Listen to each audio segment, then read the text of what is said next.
Hello, good morning to all of you. I am Harish Goyal from Promate Institute Bathinda. Today our topic is real number. Real numbers की जो type है वो already हम 9th class में कर चुके हैं, जैसे natural number, whole number, rational, irrational. हमारे यहाँ पे 10th में जो कंसेप्ट्स हैं, सबसे पहला कंसेप्ट है उसमें HCF और LCM का इस चैप्टर में। तो first of all what is HCF और LCM। यदि मैं HCF और LCM की फुल फॉर्म की बात करूं तो वो सभी को पता ही है। HCF की फुल फॉर्म होती है हाईएस्ट कॉमन फैक्टर और LCM की होती है लीस्ट कॉमन मल्टीपल। बट यदि बात करें इसके मीनिंग की, इसका मीनिंग समझना बहुत ज़रूरी है, क्योंकि हमारे पास जो स्टेटमेंट वाले क्वेश्चंस होते हैं वो तभी हो पाएंगे यदि हमें इसका प्रैक्टिकली मीनिंग पता है। तो HCF मीन्स वो बड़े से बड़ा नंबर जिनके टेबल पे वो सारे नंबर आ रहे हैं जिनका हमने HCF फाइंड किया है। LCM वो छोटे से छोटा नंबर जो उन सभी के टेबल पे आ रहा है जिनका हमने LCM फाइंड किया। एक बार मैं दोबारा रिपीट कर रहा हूँ, HCF वो बड़े से बड़ा नंबर जिसके टेबल पे वो सारे नंबर आएंगे जिनका हमने HCF फाइंड किया है, और LCM वो छोटे से छोटा नंबर जो उन सभी के टेबल पे आएगा जिनका हमने LCM फाइंड किया। इसी चीज़ को देखो एक एग्जांपल के साथ समझते हैं। जैसे मेरे पास नंबर्स थे 4 और 6। यदि मैं इनके HCF की बात करूँगा तो इनका HCF होता है 2, और यदि मैं इनके LCM की बात करूँगा तो LCM होता है 12। अब देखो 2 से कोई बड़ा नंबर नहीं है जिसके टेबल पे 4 भी आ रहा हो और 6 भी आ रहा हो, और 12 से ऐसा कोई छोटा नंबर नहीं है जो 4 के टेबल पे भी आए और 6 के टेबल पे भी आए। क्लियर? तो ये तो था practically meaning of HCF and LCM। अब बात करते हैं HCF और LCM फाइंड कैसे करना है। HCF और LCM फाइंड करने के लिए हम एक मेथड यूज करते हैं, that is called prime factorisation. सबसे पहले हम क्या करेंगे, प्राइम फैक्टराइजेशन करेंगे। जैसे मेरे पास नंबर था 4 और 6, तो मैंने देखा इसका प्राइम फैक्टराइजेशन करके सबसे पहले इसमें देखा कॉमन फैक्टर कौन सा है। जैसे 2 है, 2 4 से भी डिवाइड हो रहा है और 6 से भी डिवाइड हो रहा है। फर्दर देखो इसमें और तो कोई कॉमन फैक्टर नहीं है ना 1 को छोड़ के, तो इट मीन्स इनका दोनों नंबर्स का HCF क्या हो गया, मेरा 2 हो गया। क्लियर? अब यदि मैं बात करूं LCM की, यदि मुझे LCM निकालना है तो मैं उतनी देर तक प्राइम फैक्टराइजेशन करूंगा जितनी देर तक नंबर्स की जगह मेरे पास 1 1 नहीं आ रहा। जैसे देखो मैंने यदि इसको 1 बनाना है तो 2 से डिवाइड करना पड़ेगा तो 1 आ गया, और इसको 3 को भी 1 बनाना है तो 3 से डिवाइड करना पड़ेगा, 1 आ गया। अब फर्दर देखो यहाँ पे मेरे पास 1 1 आ गया, इसलिए मैं फर्दर डिवाइड नहीं करूँगा, और जो मेरे पास फैक्टर्स बने हैं उनको मल्टीप्लाई करके मेरे पास क्या आ जाएगा, LCM आ जाएगा। जैसे 2 × 2 4, 4 × 3 12, ये मेरा क्या हो गया, LCM। क्लियर? अब इसी मेथड को मैं दोबारा रिपीट कर रहा हूँ। मैंने आपको कहा HCF और LCM फाइंड करने के लिए हम मेथड यूज करेंगे प्राइम फैक्टराइजेशन। सबसे पहले मैंने 4 और 6 में से कॉमन फैक्टर देखा, मीन्स जो नंबर इन दोनों से डिवाइड हो रहा है, 2 से ये दोनों नंबर डिवाइड हो रहे हैं, इट मीन्स मेरा HCF क्या हो गया, 2 हो गया। क्यों? क्योंकि और कोई कॉमन फैक्टर नहीं था। इसके बाद मैंने आपको कहा LCM यदि हमने फाइंड करना है तो उतनी देर तक प्राइम फैक्टराइजेशन करनी है जितनी देर तक मेरे पास 1 1 नहीं आ रहा। तो मैंने 2 को 1 बनाने के लिए 2 से डिवाइड कर दिया, 3 को 1 बनाने के लिए 3 से डिवाइड कर दिया। मेरे पास फैक्टर्स क्या है, 2 × 2 × 3, जो मेरा क्या आ गया, 12। ये है मेरा LCM। क्लियर? अब इसी मेथड को एक और एग्जांपल के साथ करते हैं। देखो यहाँ पे मेरे पास 2 नंबर्स थे। यदि मैं 3 नंबर्स वाली एग्जांपल लूँ, जैसे एक नंबर हमने ले लिया 6, एक ले लिया 72, एक ले लिया 120। अब मुझे इनका HCF और LCM पता करना है, तो सबसे पहले तो मैं कॉमन फैक्टर्स देख लूँगा क्या क्या आ रहे हैं। सबसे पहले इसमें 2 कॉमन आ रहा है, यहाँ पे मेरे पास 3 रह गया, 36 रह गया, 60 रह गया। क्लियर? अब फर्दर देखो इसमें से 3 और कॉमन आ रहा है, 3 की जगह 1 रह गया, 12 रह गया, 20 रह गया। और तो कोई कॉमन फैक्टर नहीं है क्योंकि यहाँ पे ऑलरेडी 1 आ चुका, इसलिए और तो कोई कॉमन फैक्टर्स नहीं बनेगा। तो मेरे कॉमन फैक्टर क्या है, 2 × 3 मीन्स 6। ये मेरा क्या हो गया, HCF। क्लियर? क्योंकि और कोई कॉमन फैक्टर नहीं था। अब मैंने कहा था यदि मुझे LCM निकालना है तो प्राइम फैक्टराइजेशन उतनी देर तक करनी है जितनी देर तक 1 1 नहीं आ रहा। तो यहाँ पे देखो आगे 12 एंड 20 में 2 और कॉमन आ रहा है, तो मैं पहले 2 से डिवाइड कर लूँगा, फिर 2 कॉमन आ रहा है, फिर मैं क्या कर दूँगा 2 से डिवाइड कर दूँगा। आगे देखो कुछ कॉमन नहीं आ रहा, तो मैं डायरेक्ट 3 को 1 बनाने के लिए 3 से डिवाइड कर दूँगा, और 5 को 1 बनाने के लिए 5 से डिवाइड कर दूँगा। तीनों जगह मेरे पास 1 1 आ गया, और जो अब मेरे पास प्राइम फैक्टराइजेशन करके नंबर्स आए हैं उनको मल्टीप्लाई करके मेरे पास क्या आ जाएगा, एलसीएम आ जाएगा। 2 देखो कितने टाइम्स है, 3 टाइम्स, तो मैं क्या लिख लूँगा 2 की पावर 3। 3 कितने टाइम्स है मेरे पास, 2 टाइम, तो क्या लिख लूँगा 3 की पावर 2। 5 कितने टाइम्स है मेरे पास, 1 टाइम, तो क्या लिख लूँगा 5 की पावर 1। ये मेरे पास कितना हो गया, 2 की पावर 3 8, ये मेरे पास हो गया 9 इंटू 5, 8 इंटू 9 72, 72 इंटू 5 360, तो ये 360 मेरा क्या हो गया एलसीएम। क्लियर। अब देखो यहाँ पे भी यदि मैं वो प्रैक्टिकली मीनिंग अप्लाई करूँ, मैंने कहा था HCF बड़े से बड़ा नंबर जिसके टेबल पे वो सारे नंबर आएंगे जिनका हमने HCF ऐड किया। अब देखो 6 से ऐसा कोई बड़ा नंबर नहीं है जिसके टेबल पे 6 भी आए, 72 भी आए और 120 भी आए। और एलसीएम मैंने कहा था छोटे से छोटा नंबर जिसके टेबल पे वो सारे नंबर आएंगे। 360 से कोई छोटा नंबर नहीं है जो 6 के टेबल पे भी आए, 72 के टेबल पे भी और 120 के 120 के टेबल पे भी आए। क्लियर। ये था हमारा कंसेप्ट नंबर 1 जिसमें हमने HCF और एलसीएम का प्रैक्टिकली मीनिंग जाना है और उसको फाइंड कैसे करना है वो जाना है। अब HCF और एलसीएम के इसी कंसेप्ट में एक मैं नई प्रॉपर्टी ऐड करने जा रहा हूँ। वो प्रॉपर्टी क्या होती है, हमारे पास दो नंबर्स की प्रोडक्ट उनके HCF और एलसीएम की प्रोडक्ट के इक्वल होती है। जैसे हमारे पास नंबर था n1 इंटू n2, इन दोनों की प्रोडक्ट उनके HCF और एलसीएम की प्रोडक्ट के क्या होगी, इक्वल होगी। जैसे मैंने फर्स्ट एग्जांपल की थी उसमें मेरे पास एक नंबर था 4 और 6, तो 4 इंटू 6 करके मेरे पास कितना बन रहा है देखो 24, और इनका HCF मेरे पास कितना आया था 2 और एलसीएम कितना आया था 12। यहाँ पे भी देखो कितना आ रहा है 24, जो मेरे पास क्या है इक्वल। क्लियर। तो प्रॉपर्टी को मैं दोबारा रिपीट कर रहा हूँ, ये प्रॉपर्टी एक बात का और ध्यान रखना, दो नंबर्स में ही अप्लाई होगी। ऐसा नहीं है 3 नंबर्स की प्रोडक्ट उनके HCF और एलसीएम की प्रोडक्ट के इक्वल हो जाएगी, ये नहीं है। ये 2 नंबर्स में ही अप्लाई होगी। उन दोनों नंबर्स की प्रोडक्ट उनके HCF और एलसीएम की प्रोडक्ट के क्या होती है, इक्वल होती है। Clear. Now come to concept number 2। Concept number 2 में हमारे पास क्या है, वही HCF और एलसीएम की ही बात करेगा, HCF की बात करेगा सॉरी। और HCF फाइंड करने का एक नया मेथड, उसको कहा जाता है इंक्लाइड डिवीज़न। यदि हमें 2 नंबर्स दे दिए जाएं लाइक 135 एंड 225 और हमें कहा जाए इनका HCF फाइंड करो बाय यूजिंग इंक्लाइड डिवीज़न एल्गोरिथम, तो मुझे क्या करना है, डिवाइड उतनी देर तक डिवाइड करते रहना है जितनी देर तक मेरे पास रिमाइंडर 0 नहीं आ रहा। सबसे पहले हम क्या करेंगे, डिवाइड करते हुए जो बड़ा नंबर है उसको डिविडेंड ले लेंगे और जो छोटा नंबर है उसको डिवाइज़र ले लेंगे और डिवाइड करना शुरू करेंगे। मुझे पता है 135 को मुझे 225 से डिवाइड करना है तो 1 पे जाएगा, तो ये मेरे पास 135 आ गया। रिमाइंडर कितना बन गया 90।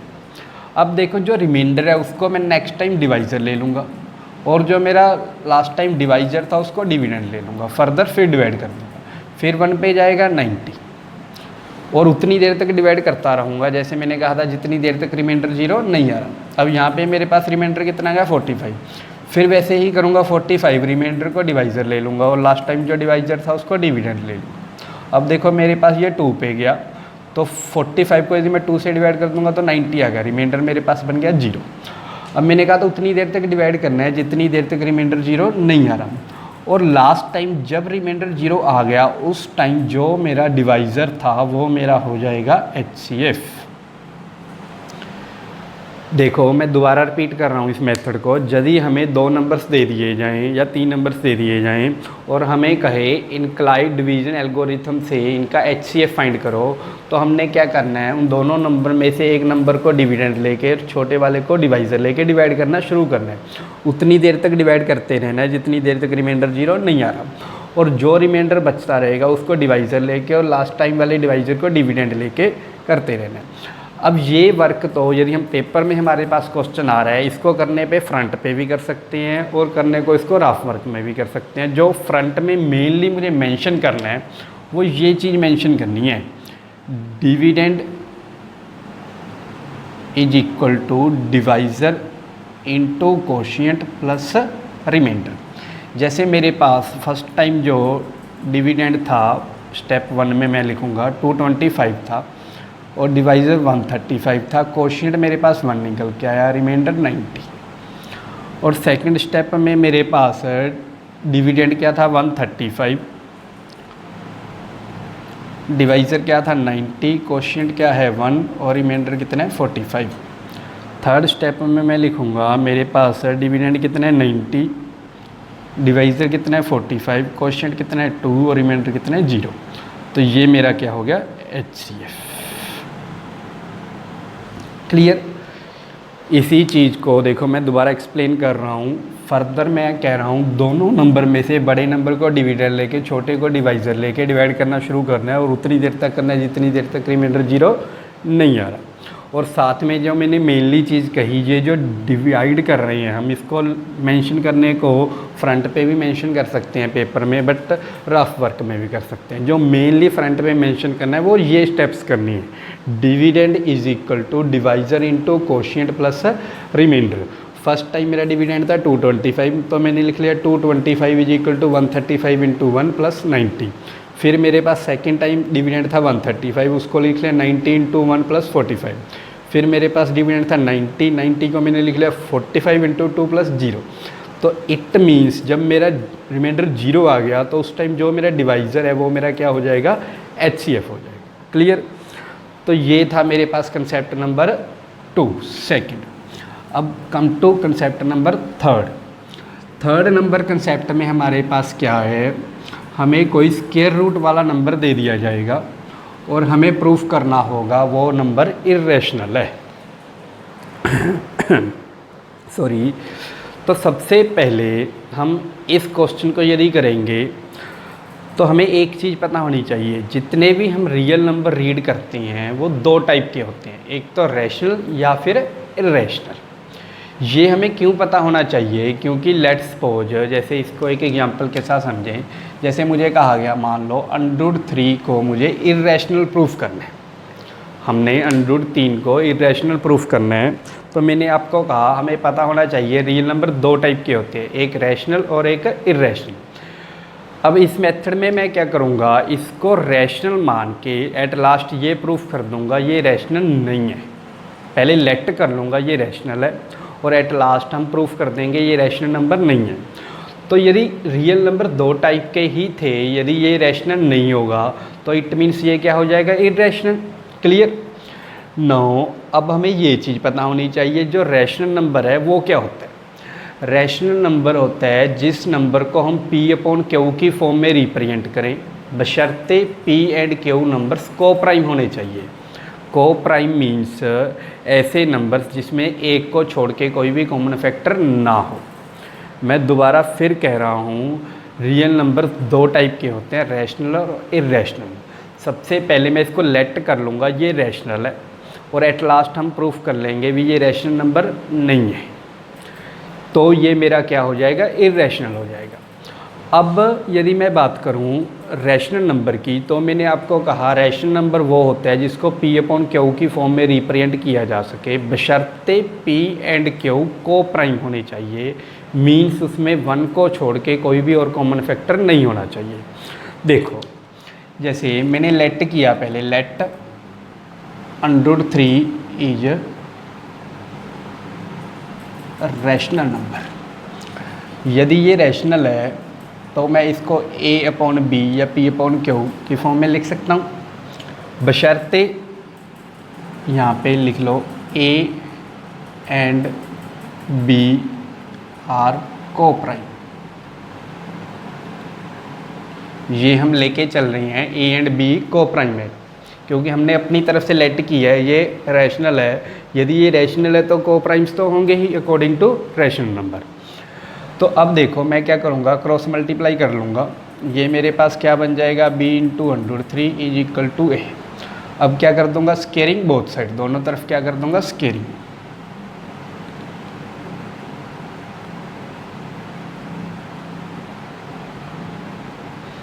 तो मेरे पास ये क्या बन जाएगा, 3b² is equal to a²। अब देखो यदि a² इज इक्वल टू साथ में 3 इंटू b² है, तो मैं यहाँ से ये चीज़ लिख सकता हूँ, a² is factor of 3 so that a is also factor of 3। Clear.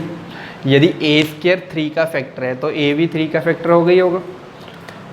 अब दोबारा मैं क्या करूँगा, a को सपोज कर लूँगा कुछ भी नंबर्स 3 ही लूँगा बशर्ते, और वेरिएबल कोई भी ले लूँ, c ले लिया लेट्स सपोज। तो मैंने यहाँ पे पुट कर दिया, तो मेरे पास देखो क्या बन गया, 3b² 3c की होल स्क्वायर, और ये मेरे पास बन गया 9c²। अब 3 से कैंसिल हो गए, मेरे पास क्या आ गया, b² is equal to 3c²। तो यहाँ से भी सेम इसकी तरह क्या निकल के आया, b² is factor of 3 so that b is also factor of 3। यदि b² वैसे ही 3 का फैक्टर है तो b भी 3 का फैक्टर है। अब यदि मैं इस इक्वेशन को 1 ले लूँ, इस इक्वेशन को 2 ले लूँ, तो 1 एंड 2 से हमारे पास क्या निकल के आया, 1 एंड 2 इक्वेशन से हमारे पास क्या निकल के आया, a and b are not coprime. a and b coprime नहीं है। क्यों? क्योंकि मैंने कहा था कोप्राइम्स वो नंबर होते हैं जिसमें कॉमन फैक्टर 1 ही होगा, 1 को छोड़ के कोई और कॉमन फैक्टर नहीं होगा। बट यहाँ पे देखो हमने दोनों इक्वेशंस में प्रूफ कर दिया, अभी a एंड b का कॉमन फैक्टर क्या है, 3। तो इट मीन्स ये नंबर कोप्राइम नहीं है। यदि ये कोप्राइम नहीं है, इट मीन्स √3 रैशनल नहीं है, इट मीन्स वो क्या है, ये इर्रेशनल, वो एक रैशनल नंबर नहीं है, इट मीन्स क्या हो गया, इर्रेशनल हो गया। इसी मेथड को एक बार मैं दोबारा रिपीट करने जा रहा हूँ, देखो ध्यान से समझो। सबसे पहले तो मैंने आपको कहा रियल नंबर 2 टाइप के होते हैं, एक होता है रैशनल, एक होता है इर्रेशनल। और हमने इसमें क्या किया, सबसे पहले इसको रैशनल मान लिया, लेट कर लिया, और एट लास्ट प्रूफ कर दिया ये रैशनल नहीं है। यदि रैशनल नहीं है इट मीन्स क्या होगा, इर्रेशनल। तो रैशनल नंबर की डेफिनेशन के अकॉर्डिंग a/b की फॉर्म में रिप्रेजेंट होता है, और a एंड b बशर्ते कोप्राइम होने चाहिए। तो मैंने क्रॉस मल्टीप्लाई करके सबसे पहले स्केयरिंग कर दी, तो मेरे पास क्या निकल के आया, 3b² is equal to a²। तो यहाँ से मुझे पता चल गया a² is factor of 3 so that a is also factor of 3। तो मैंने a को 3c लेट करके दोबारा इक्वेशन बना ली, b² is equal to 3c²। तो यहाँ पे मेरे पास सेम ऐसे ही b² is factor of 3 so that b is also factor of 3। तो दोनों इक्वेशन से हमें पता चल गया a एंड b दोनों नंबर, दोनों ही 3 के क्या हैं, फैक्टर हैं। यदि ये दोनों 3 के फैक्टर है तो इट मीन्स कोप्राइम नहीं है, यदि कोप्राइम नहीं है इट मीन्स रैशनल नहीं है, यदि रैशनल नहीं है इट मीन्स क्या हो गया, इरेशनल। क्लियर। तो ये था हमारे पास concept number 3। Now come to concept number 4। Concept number 4 में क्या है, हमारे पास कुछ नंबर्स दे दिए जाएंगे न्यूमरेटर और डिनोमिनेटर की फॉर्म में, और हमें चेक करना होगा वो नंबर टर्मिनेटिंग है या नॉन टर्मिनेटिंग है। देखो मैं क्या कह रहा हूँ, कंसेप्ट नंबर 4 में हमें कुछ नंबर्स दे दिए जाएंगे न्यूमरेटर एंड डिनोमिनेटर की फॉर्म में, और हमें चेक करना होगा वो नंबर टर्मिनेटिंग है या नॉन टर्मिनेटिंग है। जैसे एक नंबर तो मुझे दिया गया जैसे 17/8, और एक नंबर मुझे दिया गया 64/455। मुझे इन दोनों नंबर्स को चेक करना था ये नंबर टर्मिनेटिंग है या नॉन टर्मिनेटिंग है। तो टर्मिनेटिंग नंबर्स या नॉन टर्मिनेटिंग नंबर्स हमने यदि चेक करने हैं तो हमारे पास यदि चेक करेंगे तो सबसे पहले हमें ये पता होना चाहिए टर्मिनेटिंग नंबर्स के डिनोमिनेटर के फैक्टर्स जो होंगे वो 2 और 5 ही होंगे। पहले तो उन नंबर्स को नंबरेटर एंड डिनोमिनेटर को कोप्राइम में चेंज कर लो। जैसे मैंने कहा था उनमें कोई भी कॉमन फैक्टर नहीं होना चाहिए। और उसके बाद देखो जो डिनोमिनेटर में नंबर हैं उसके फैक्टर क्या हैं। जैसे यहाँ पे देखो मेरे पास ये दोनों नंबर आपस में क्या है, कोप्राइम। और मैंने 8 के फैक्टर्स देखे, मेरे पास क्या आ रहे हैं 2 इंटू 2 इंटू 2। यदि तो डिनोमिनेटर्स के फैक्टर प्राइम फैक्टर जब मैं बोल दूँ 2 और 5 ही हैं, इट मीन्स वो नंबर टर्मिनेटिंग है। यदि कोई और फैक्टर है 2 और 5 को छोड़ के तो वो नंबर क्या है, नॉन टर्मिनेटिंग। जैसे यहाँ पे देखो डिनोमिनेटर में मेरे पास नंबर था 8, पहले ये कोप्राइम तो है ही 8 के मेरे पास फैक्टर क्या है 2 ही है, 2 और 5 में से कोई होना चाहिए, तो ये नंबर मेरा क्या हो गया, टर्मिनेटिंग। अब यदि मैं बात करूँ यहाँ पे मेरे पास नंबर है 455, इसकी मैं प्राइम फैक्टराइजेशन करूँ, ये पहले ये 5 पे जाएगा, ये 9 एंड 1 आ गया, फिर 7 पे जाएगा 13 आ गया, फिर मेरे पास क्या आ गया 13। देखो मैंने क्या कहा था, डिनोमिनेटर वाले नंबर्स के फैक्टर 2 और 5 ही होने चाहिए, बट यहाँ पे तो 5 भी आ गया, 7 भी आ गया एंड 13 भी आ गया। 7 एंड 13 आ गया तो इट मीन्स ये नंबर टर्मिनेटिंग नहीं है, ये क्या है, नॉन टर्मिनेटिंग। क्लियर। इस कंसेप्ट में मैंने आपको कहा हमें कोई न्यूमरेटर और डिनोमिनेटर की फॉर्म में नंबर दे दिए जाएंगे और हमें चेक करना होगा वो नंबर टर्मिनेटिंग है या नॉन टर्मिनेटिंग है। टर्मिनेटिंग नंबर्स में सबसे पहले तो ये देखो वो नंबर कोप्राइम होने चाहिए, दोनों न्यूमरेटर एंड डिनोमिनेटर वाले ये कोप्राइम थे। और डिनोमिनेटर वाले नंबर्स के फैक्टर 2 और 5 ही होने चाहिए। यदि इसके अलावा कोई और फैक्टर बन रहा है इट मीन्स वो नंबर नॉन टर्मिनेटिंग होगा। जैसे यहाँ पे मैंने चेक किया 8 का फैक्टर मेरे पास 2 ही निकल के आया, और यहाँ पे 455 का फैक्टर्स मेरे पास 5, 7 एंड 30 निकल के आया। इट मीन्स ये नंबर टर्मिनेटिंग नहीं है, नॉन टर्मिनेटिंग, और ये नंबर मेरे पास क्या है, टर्मिनेटिंग। क्लियर।